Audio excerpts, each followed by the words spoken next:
que la Biblia enseña acerca de la salvación. Dice la Escritura que un día un joven rico llegó corriendo ante Jesús e hincando la rodilla quiere decir que le estaba reconociendo, le estaba dando un lugar como alguien importante. Hincando la rodilla, le dijo: Maestro bueno, ¿qué bien haré para heredar la vida eterna? Y el maestro le contestó: ¿por qué me llamas bueno? Bueno, solo Dios. Aparentemente esta respuesta del maestro parecía ser un poco áspera, pero no era así. Lo que el maestro le estaba diciendo a este joven rico era: si tú dices que yo soy bueno, y si bueno solo es Dios, entonces tienes que reconocer que yo también soy Dios, como mi Padre. Pero los judíos a Jesús no lo reconocían ni siquiera como profeta. ¿Por qué? Porque los profetas no pagaban impuestos. Los profetas estaban exentos de impuestos. Si hubiese un profeta, como en el tiempo de Israel, en el tiempo de Jesús, en el tiempo antiguo, si hubiese un profeta hoy, los profetas no tendrían por qué pagar luz, por qué pagar agua, ni por qué pagar impuestos de predial, porque los profetas estaban exentos de pagar impuestos. Entonces, Israel no reconocía a Jesús como profeta porque un día llegó una comitiva del Sanedrín, del gobierno de Israel, y se presentaron ante Jesús, pero no viendo a Jesús, vieron a Pedro. ¿Y qué cosa fue lo que le dijeron a Pedro? ¿Se acuerdan? Le dijeron: Pedro, ¿tu maestro no paga el impuesto del templo? ¿Sí o no? ¿Y qué le dijo Pedro? ¿Qué le contestó Pedro? Lo va a pagar. Ni Pedro siquiera le estaba dando el lugar como profeta, porque si Pedro le diera el lugar como profeta, diría: mi maestro es profeta, está exento de impuestos, porque los israelitas sabían que un profeta no tenía por qué pagar ningún tipo de impuesto. Y entonces Jesús le dijo a Pedro: Pedro, ¿de quién se demandan los impuestos? ¿De los hijos de los extraños? Y Pedro dijo: de los extraños. Entonces los hijos quedan exentos, dijo Jesús. O sea, se refería a él, siendo hijo de Israel, profeta, y el hijo de Dios, ¿cómo va a pagar el impuesto? Pero para que no se escandalicéis ellos, ve, y lo que dijo el hermano ahorita, así dijo Jesús: ve y tírala al suelo, y vas a sacar un pez, y vas en boca del pez va a tener 2 estateros, paga por ti y paga por él, ¿sí o no? Para que no se escandalicéis. Entonces el joven rico le dice: maestro bueno, ¿qué bien haré para heredar la vida eterna? Y Jesús le dijo: ¿por qué me llamas bueno? Bueno, solo Dios. Pero si quieres entrar en la vida, ¿qué le dijo? ¿Qué le dijo? Si quieres entrar en la vida, guarda los mandamientos, ¿sí o no? Guarda los mandamientos. Entonces el joven, tratando de investigar, tenía una idea. Le pregunta: ¿cuáles? ¿Sí o no? Le preguntó: ¿cuáles?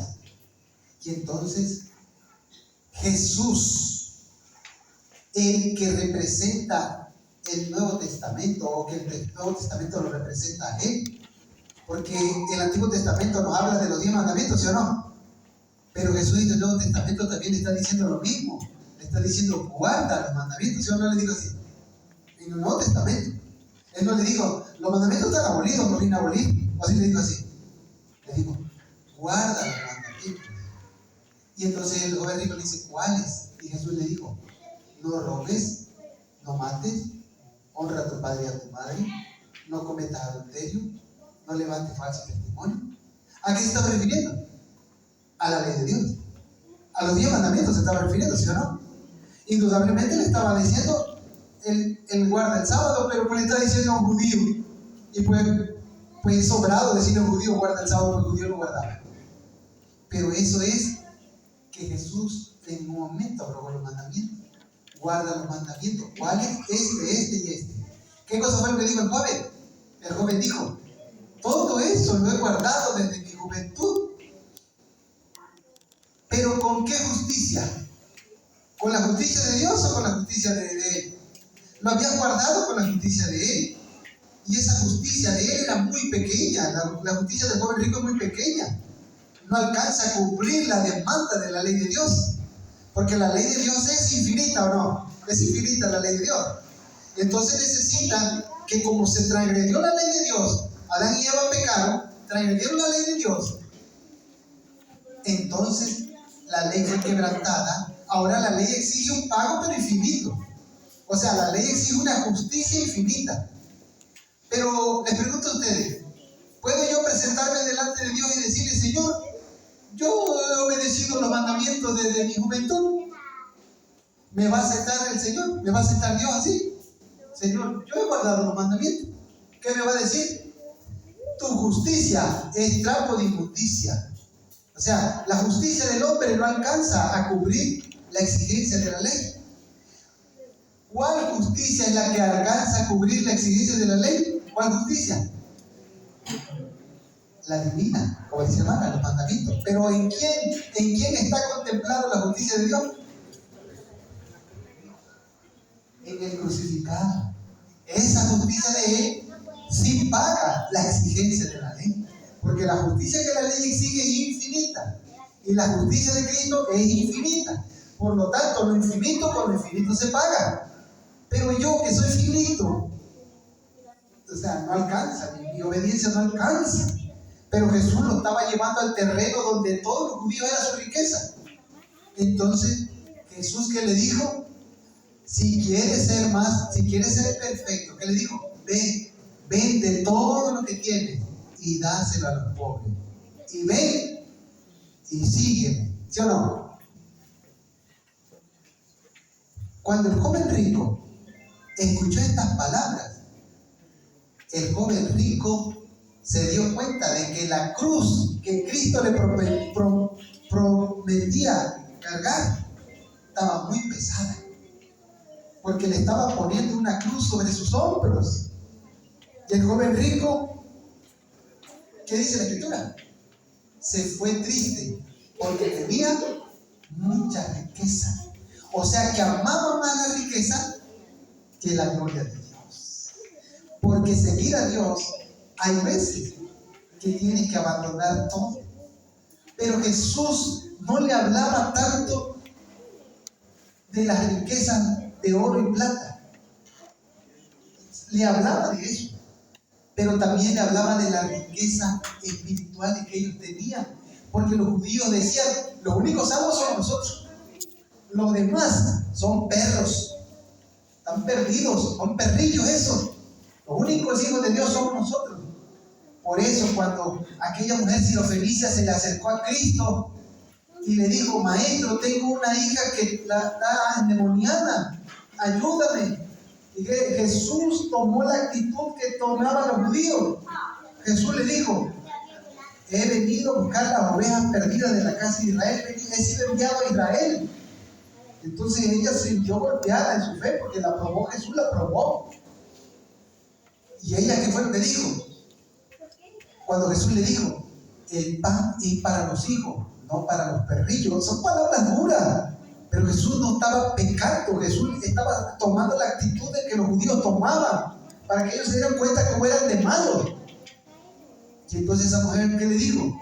Señor, pero hasta los perrillos comen de la migaja que cae de la mesa de su amo. Y entonces, ¿qué le dijo? Jesús dijo: mujer grande, se ha hecho como tú dices. Y no le hizo milagro. Entonces, hermanos, el joven rico podía haber elegido seguir a Cristo. Jesús no fue tras él, corriendo. Porque algunos pueden pensar así, que Jesús iría tras él: joven rico, ven, no te vayas, joven rico, no te vayas. ¿Fue Jesús así tras él? Porque Jesús tiene dignidad. Se llama dignidad cristiana. Tú no vas a correr lloriqueando sobre alguien que no quiere la vida eterna. Tú le planteas el plan de salvación. Esta es la fe. Y va a derramar lágrimas por él en secreto en tu casa, en oración. Pero delante de él le vas a exponer el plan de salvación y él va a tomar una decisión. Porque el Evangelio hay una dignidad cristiana. Tiene que ir con la dignidad de Dios. Va representando a Dios. Porque lo que está en juego no es mi piel. No es mi piel. Lo que está en juego es el honor de Dios, su trono. Y Dios no va a permitir que alguien lo deshonre. Ya te dio la oportunidad Dios de que fallaras, de que cayeras y te levantaras.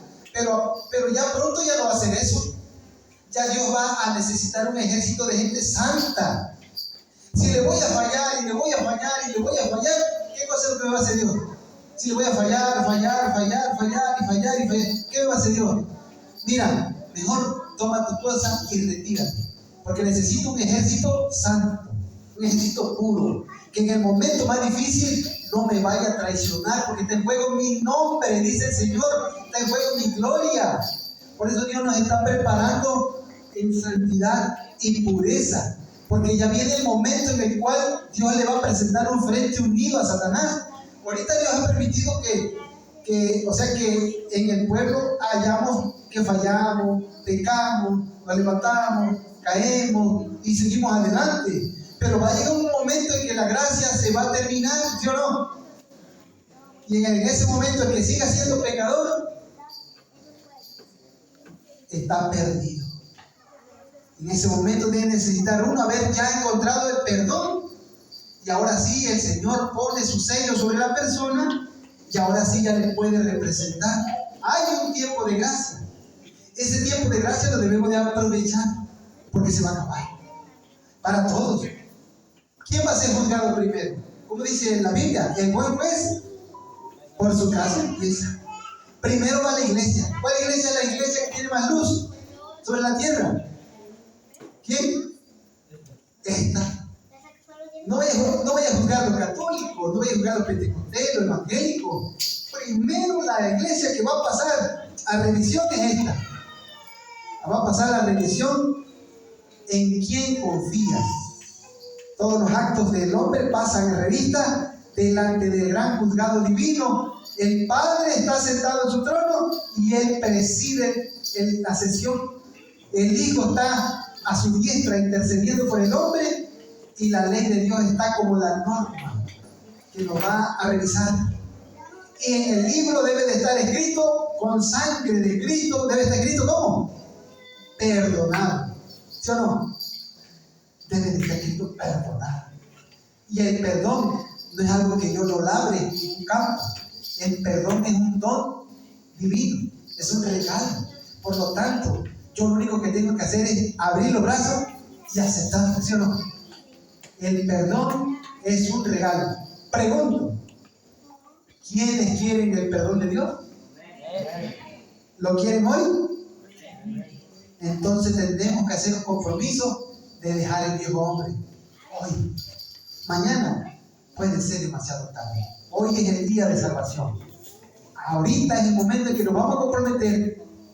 Los israelitas se comprometieron en una ocasión escribiendo en un libro, en tiempo de Esdras y Nehemías, en un libro escribieron, pusieron su nombre y al ladito le firmaron un compromiso ante el Señor de que voy a abandonar al viejo hombre y que Él no se va a acordar de mis pecados. Si fui aquello, fui. Si fui esto, fui. Pero ese ya es el pasado. Ahorita prosigo al blanco, al supremo llamamiento en Cristo Jesús, Señor nuestro. Amén. Entonces, hermano, vamos a ir adelante en lo que dicen los versículos.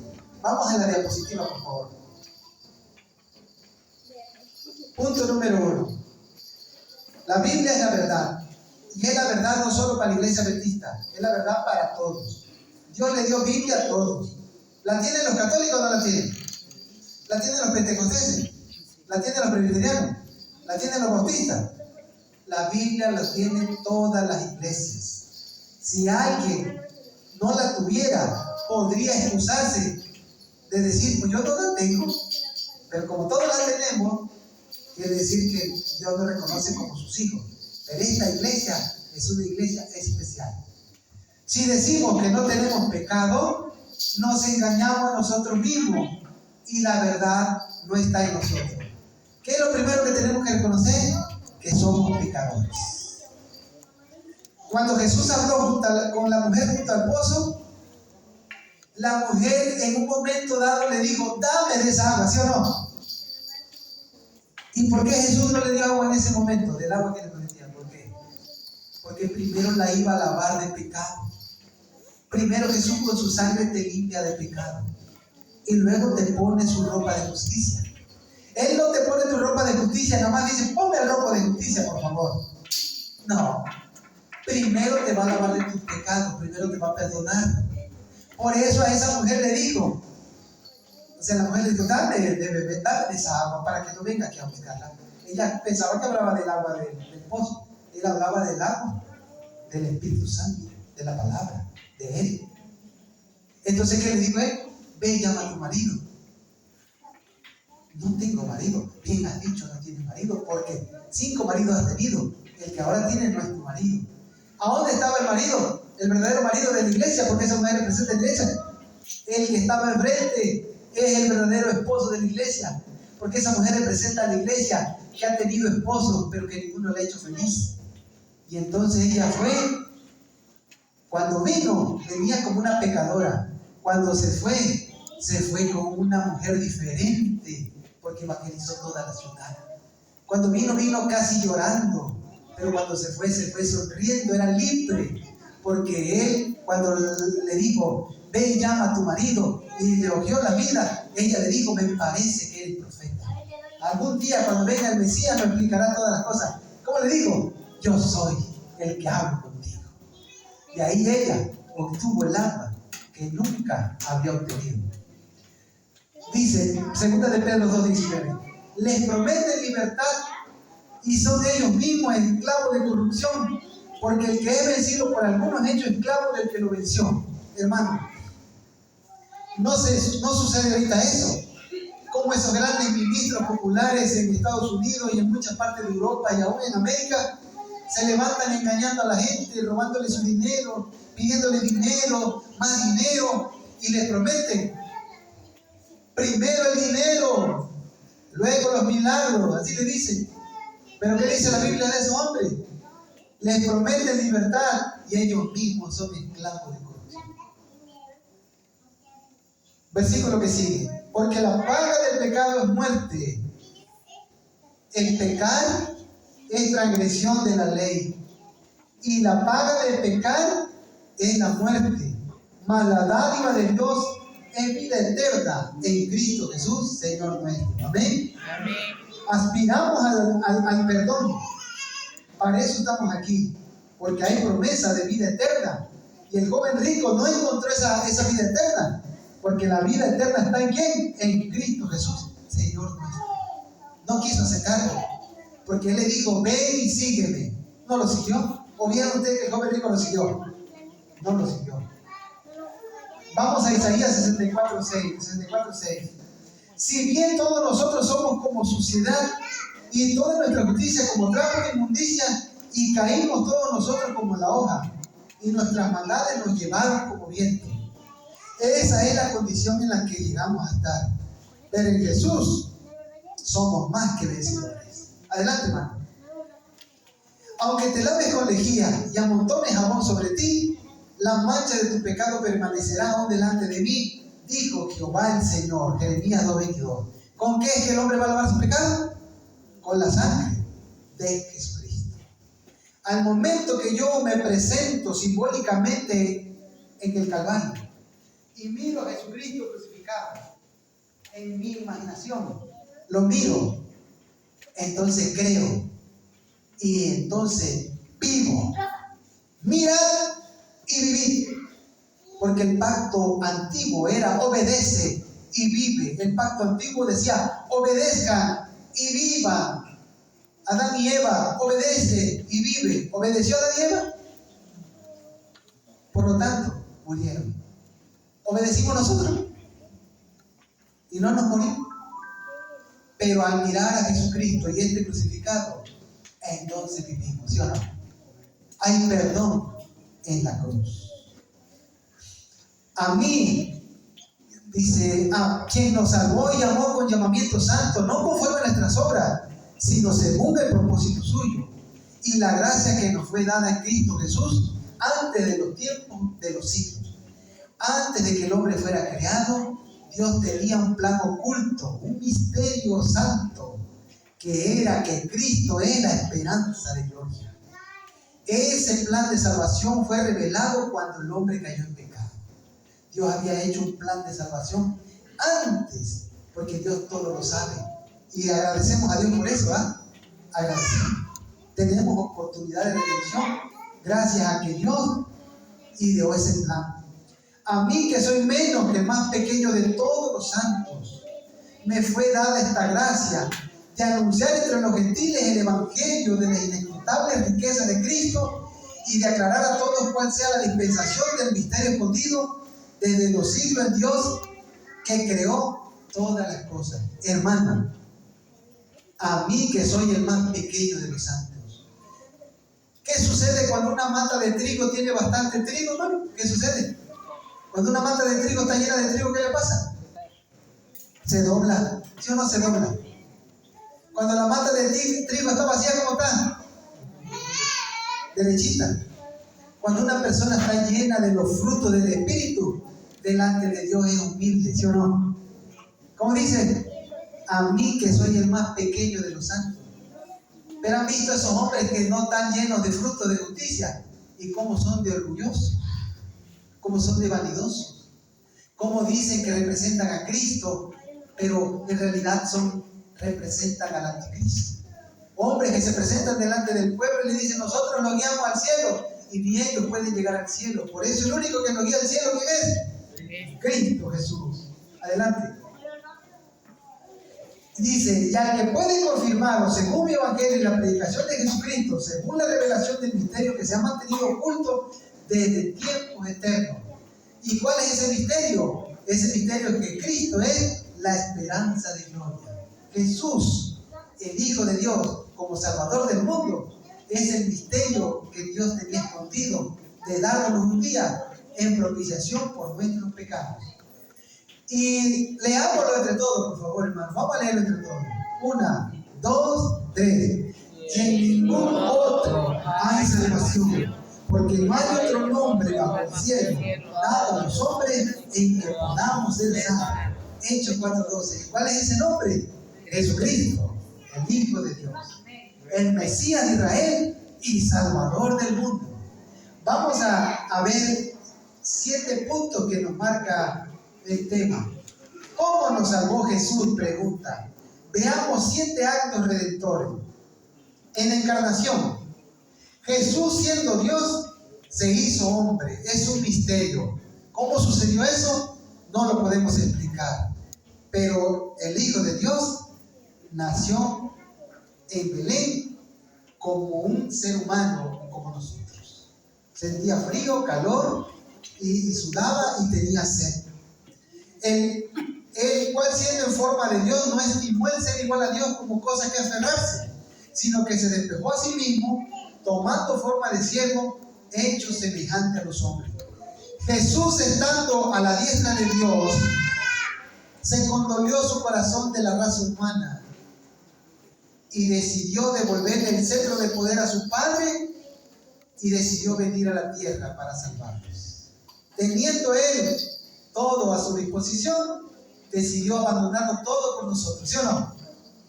La pregunta es: ¿abandonaremos nosotros todo por Él? Él abandonó todo por nosotros. ¿Abandonaremos todo lo malo nosotros por Él? No vamos a abandonar lo bueno, porque Dios nos dio cosas buenas: una familia, hijos, una casa, un terreno, no sé. Lo que Dios nos pide abandonar es el pecado. El pecado. Eso está en Filipenses 2:6-7. Lo segundo, una vida sin pecado, el cual no hizo pecado ni se halló engaño en su boca. Primera de Pedro 2:22. Gracias a que Jesucristo venció, nos puede dar esa victoria como un regalo, no como un salario. No porque yo tenga que ponerme delante de Él y decirle, Señor, me tienes que dar la salvación como una obligación. No. No, Dios nos da, a nosotros diariamente nos paga todo. Dios nos da de más. Diariamente el Señor cierra cuenta con nosotros. Cierre de cuentas, cierre de labores, cierre de operaciones. Dios no nos debe nada. Escúchalo bien. Dios no nos debe nada. Nos dio casa, nos dio padre, nos dio abuelo, nos dio hijo, nos dio terreno. A algunos le dio auto, a otros le dio yate, a otros le dio aviones. Dios no nos debe nada. Si Él quiere, nos puede salvar. Si Él quiere. Y Él quiere, ¿sí o no quiere? Yo tengo que presentarme delante de Él y decirle, Padre, Jesús, si tú quieres, puedes salvarme. Porque no hay mérito en mí para que yo sea salvo. Pues mi pecado me aleja de ti. Pero si tú quieres, puedes salvarme. Y entonces el Señor dice, yo quiero ser limpio. ¿Sí o no? Por algo dio Jesús. Si dio Jesús es porque te quiere salvar. Si no, te lo hubiera dado. ¿O no? Pagó con lo más caro que tenía, su hijo. Vamos adelante. Muerte inocente. Quien llevó él mismo nuestros pecados en su cuerpo sobre el madero para que nosotros, estando muertos a los pecados, vivamos a la justicia, y por cuya herida fuiste sanado.